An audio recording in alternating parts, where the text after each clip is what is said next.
beautiful people. My name is Princess. This is a quick show.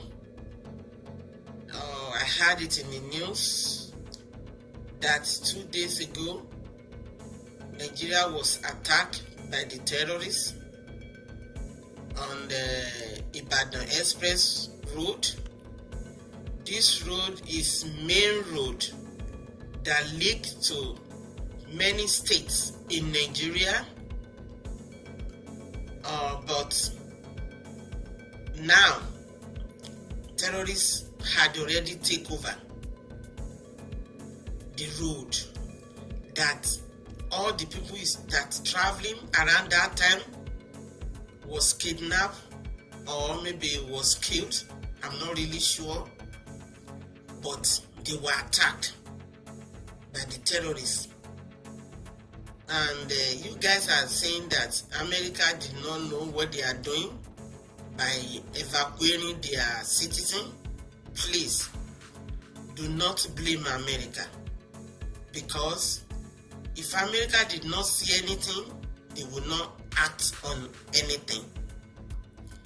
America, they are always doing investigation. They always been in here investigation.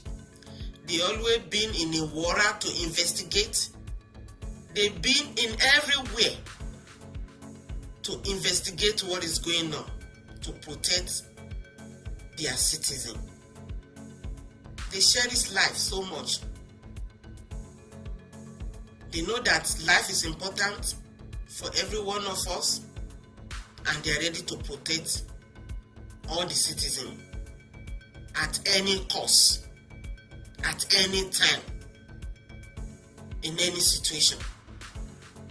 So, if America go to Nigeria to evacuating their citizens, you guys should know that something is coming, because America cannot do that until when they see that the place is a red zone, and they will act right away to get their people from danger. So please, this is body language from America giving you guys to get ready. And this thing's been going on for many years now, that everybody should get ready.